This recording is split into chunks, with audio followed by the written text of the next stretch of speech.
Hoy nosotros celebramos el Día de la Biblia, aunque para todo reformado, todos los días son el Día de la Biblia, ¿oyó?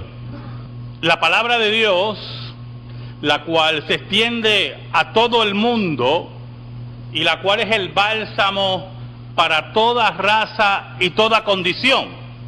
En ese sentido, resaltamos hoy la Escritura para que el mundo sepa y las iglesias apóstatas sepan que nosotros creemos en la Escritura y nos regimos por ella. Pero es interesante porque la Escritura y la vida cristiana siempre será una paradoja. El título de mi sermón es Vida Perdida, porque dentro de esta vida cristiana, creer en la Escritura, creer en las palabras de Cristo, implica perder la vida. Creer en la Biblia, creer en esas palabras de Cristo, que son la palabra de Dios, eso tiene un precio y ese precio se manifiesta en muchas dimensiones y en muchas luchas y en muchas maneras. Yo quiero que me acompañen a Juan, capítulo 12, los versículos del 20 al 26. Dice así la palabra de Dios, en el nombre del Padre, del Hijo y del Espíritu Santo. Había ciertos griegos entre los que habían subido a adorar en la fiesta.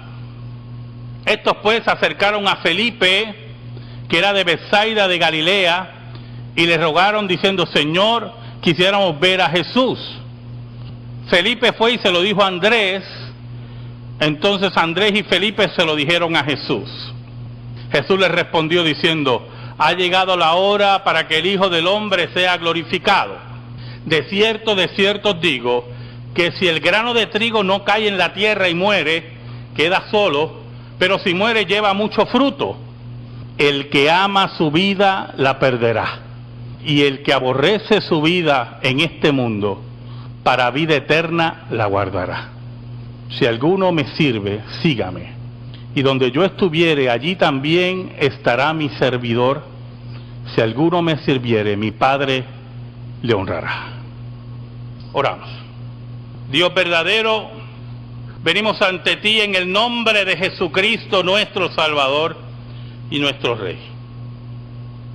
Perdona nuestros pecados, escóndenos bajo la sombra de la cruz y que tú llegues al corazón de tu pueblo. Ayúdame en esta tarde, Señor, para que tu palabra eterna, tu palabra que no se equivoca, traiga bálsamo a aquel que esté herido, traiga esperanza a aquel que no la tiene, traiga contestación a aquel que tiene profundos interrogantes, traiga humildad al orgulloso y traiga salvación a aquel que no te conoce. Yo te lo pido, Señor, en el nombre de Jesús. Amén y amén. Saben, hermanos, corría el año 1963. Yo tenía 3 años. Y precisamente en el mes de septiembre, el mes de la Biblia, un grupo de padres preparaban un domingo por la mañana a sus hijas, para ser exactos, el domingo 15 de septiembre, preparaban a sus hijas para que asistieran a la escuela dominical de la iglesia bautista de la ciudad de Birmingham, en Alabama. En Alabama, un enclave del Ku Klux Klan, donde tenía un gobernador que se consideraba un campeón de la segregación y el racismo. Un gobernador que se resistía al avance de la historia, al avance de la verdad, al avance del amor. George Wallace profesaba creer en la Biblia, profesaba creer en la Escritura, como los religiosos de los tiempos de Jesús, de los tiempos del Maestro, pero sus mentes, su corazón estaba lejos de la misma, de la palabra de Dios. George Wallace, el gobernador de Alabama, insistía en la segregación. Era un hombre si se puede decir, atrevido y valiente en relación a la segregación, pero profundamente racista, y aunque profesaba creer en el documento más grande de la historia, lo negaba con sus hechos. Eran tiempos tumultuosos, tiempos de lucha y de odio. El doctor Martin Luther King estaba frente a la lucha de los derechos civiles y ya se había celebrado la gran marcha sobre Washington. Oiga, hermanos, pero el odio contra las afirmaciones bíblicas, el odio contra todo aquello que es moral según la ley de Dios, era muy patentizado en el estado de Alabama. En los versículos 20 al 22, Juan nos dice: había ciertos griegos entre los que habían subido a adorar en la fiesta. Estos pues se acercaron a Felipe, que era de Betsaida de Galilea, y le rogaron diciendo: Señor, quisiéramos ver a Jesús. Felipe fue y se lo dijo a Andrés. Entonces Andrés y Felipe se lo dijeron a Jesús. ¿Sabe, hermanos? Es el único pasaje en todo el Nuevo Testamento, o específicamente en los Evangelios, donde se mencionan a estos griegos. Y no son griegos judíos helenizados, son griegos que habían aceptado al Dios de Israel, griegos prosélitos que venían a adorar y habían oído de Jesús, griegos que se habían sometido a la ley de Moisés y se habían sometido a la circuncisión como señal del pacto. Pero esos hombres, y uno se pregunta por qué, si habían dejado la religión griega, si habían dejado las interrogantes que dejaba esa pesadumbre que era la filosofía griega, y posiblemente habían encontrado en el judaísmo esas grandes verdades, ¿por qué querían hablar con Jesús? Es interesante la dinámica que ocurre, porque ellos se acercan a Felipe el apóstol. Muy importante, no lo confunda con el Felipe de Hechos de los Apóstoles, es el Felipe el apóstol. Y Felipe el apóstol va donde Andrés, buscando posiblemente aprobación, porque está hablando con gentiles que quieren acercarse al maestro, buscando esa aprobación, buscando ese apoyo. Gentiles rechazados, gentiles que posiblemente en un tiempo eran totalmente olvidados por la religión de Israel y un día decidieron aceptar al Dios de Israel, pero había algo, había interrogantes profundas en su vida. Querían oír la palabra viva, el río de agua viva que significaba las palabras de Jesús. Piense, hermano, yo quiero que usted piense. Era difícil para un gentil entrar en la religión de Israel. No era tan sencillo, ¿yo? Y estos hombres aceptaron al Dios de Israel, se sujetaron a sus leyes, pero quisieron hablar con Jesús. Y yo no sé si usted entiende la dinámica. Oiga, se te hizo difícil hacerte judío y ahora te quieres acercar a aquel que los judíos no quieren ver. Es el rechazo racial, es la continuo discrimen que existía profundamente en la raíz del judaísmo. Y ellos que logran en cierta medida derribar esas barreras, quieren oír al maestro.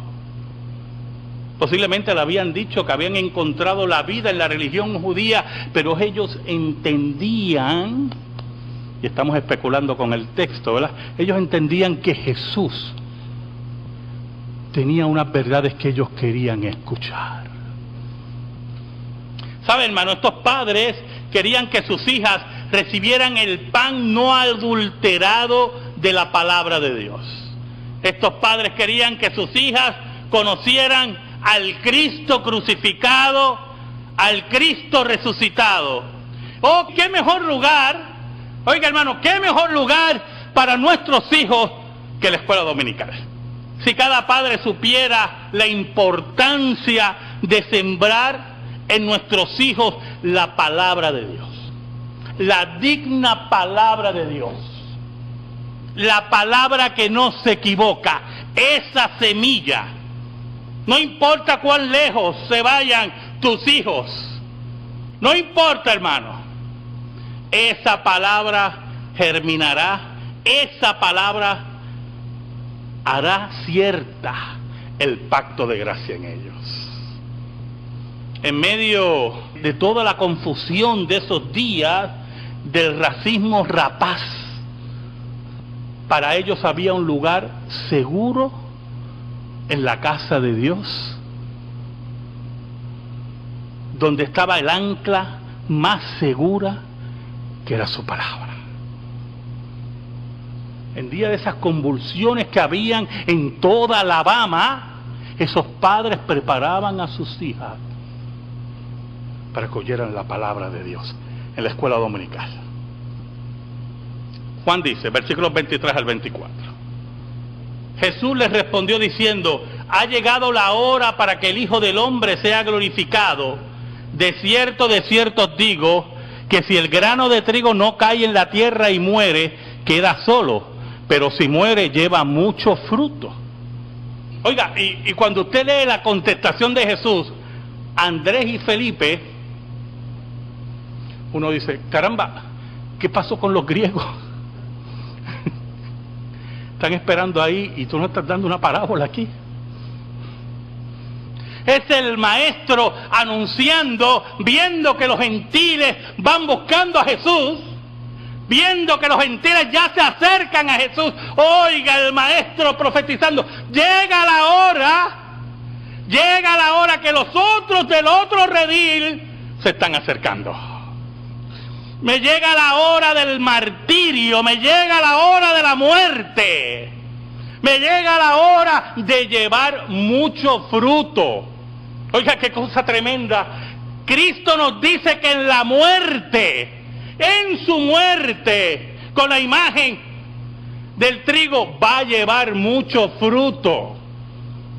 Con el martirio, con la entrega, llega el fruto de las ovejas perdidas fuera del redil de Israel. Es el gentil que busca la esperanza fuera del judaísmo y que solamente puede encontrar en Cristo. Es el gentil que quiere oír al maestro, que quiere oír las palabras de vida, no importa la convulsión que esté a su alrededor, no importa que sean días de subir a orar al templo, yo quiero oír a Jesús. Yo quiero oír a aquel que cambia las vidas. ¿Sabe, hermano? El sábado antes de que esas jóvenes, de esas niñas, fueran a la escuela dominical, el 14 de septiembre, un grupo de hombres del Ku Klux Klan se internaron en esa iglesia por la noche. El sábado 14 de septiembre. Allí pusieron una carga de dinamita de 122 cartuchos en la iglesia bautista de Birmingham, en Alabama. Era una época terrible, pero había hombres y mujeres, escuche bien, hombres y mujeres que habían creído al texto bíblico, que habían creído que Jesús abría los brazos a todas las razas. Hombres y mujeres valientes que en medio del racismo y en medio de la intolerancia del Ku Klux Klan y de los cobardes gobernadores estaban dispuestos a levantar su frente por el Evangelio de Cristo. Esa mañana hay una costumbre que se da mucho en los Estados Unidos, principalmente en muchas iglesias bautistas del norte. Y es mandar a los niños primero a la escuela dominical, y principalmente cuando la iglesia está en el área, en el barrio, como decimos en Puerto Rico, ¿verdad? mandar los muchachos frente a la escuela dominical y después los padres llegan. Ese día esos padres orgullosos de sus hijos, de sus hijas, mandaron a sus 4 hijas a la escuela dominical a aprender de la Escritura, de la palabra de Dios. Y a las 10:22 de la mañana, cuando estaba la escuela dominical en su apogeo, suena un bombazo que retumbó todo el área de Birmingham. Y 4 niñas que fueron a aprender de la Escritura y la palabra de Dios murieron. Addie Mee Collins tenía 15 años. Denise McEnroe tenía 11 años.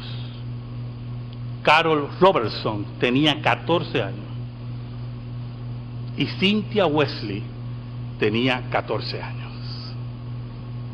Una semana antes, el gobernador George Wallace, ese que pretendía ser presidente de los Estados Unidos en un tiempo, y un blanco le sopló 6 tiros,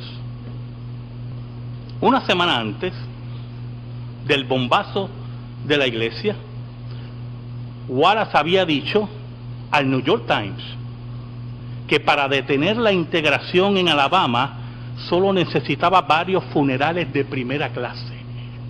Martin Luther King dijo una vez: la fe cristiana nos posibilita para aceptar noblemente lo que no se puede cambiar, para recibir los desengaños y aflicciones con equilibrio interior y resistir los dolores más intensos sin abandonar nuestro sentimiento de esperanza, pues sabemos, como Pablo testimonia en el libro de los Romanos, que todas las cosas funcionan para bien para todos aquellos que aman a Dios, cuyo propósito son llamados. Cristo nos dice en los versículos 25 y 26: el que ama su vida la perderá, y el que aborrece su vida en este mundo para vida eterna la guardará. Si alguno me sirve, sígame, y donde yo estuviere, allí también estará mi servidor. Si alguno me sirviere, mi Padre le honrará.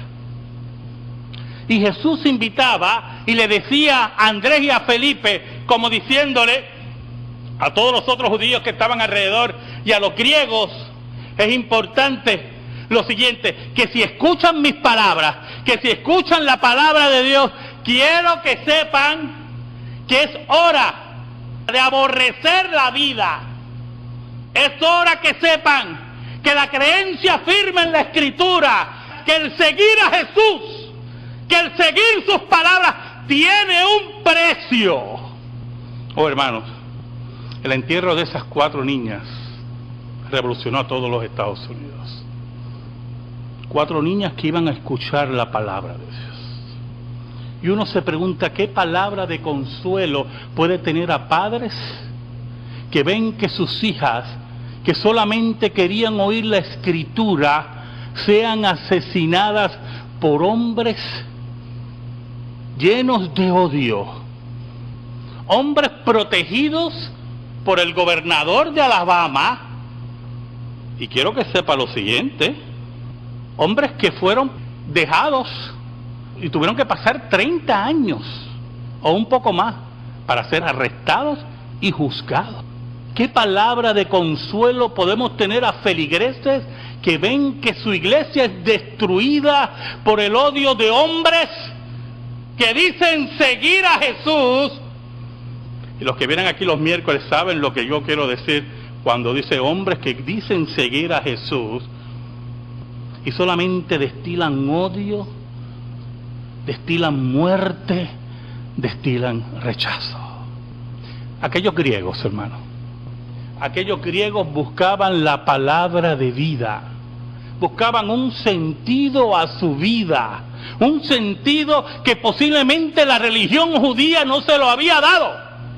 Pero Jesús le hizo claro, como nos hace hoy claro, que el sentido de la vida no es el confort.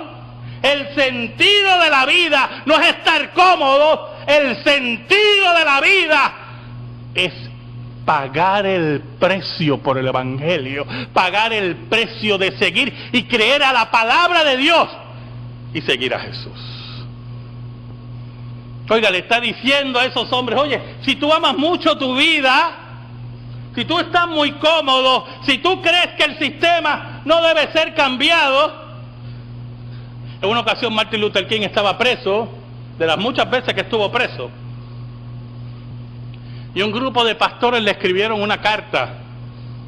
Había pastores bautistas, creo que había algún rabino, había lamentablemente un pastor presbiteriano. Siempre hay un pastor presbiteriano bobo, por no decir otra cosa. Y le decían, él estando preso, que es un método, que era mejor esperar que el sistema caminara, y que él venía de lejos a traer, en este caso, era la gran huelga contra los autobuses de Montgomery, para integrar los autobuses, y él estaba preso, y en la carta al que le contestó, en un libro excelente que le recomiendo a todo el mundo, ¿Por qué no podemos esperar?, Martin Luther King dice, oiga, ¿cuántas veces he oído eso? Tienen que esperar, tienen que esperar, tienen que esperar.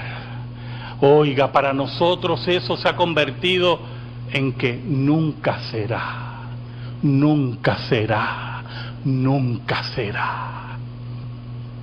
Y cuando Jesús nos invita a seguirlo, cuando Jesús le dice a los griegos, oiga, es importante que usted sepa que si te acercas y oyes mis palabras, así como yo entrego mi vida para llevar mucho fruto, es mejor que tú entiendas lo siguiente,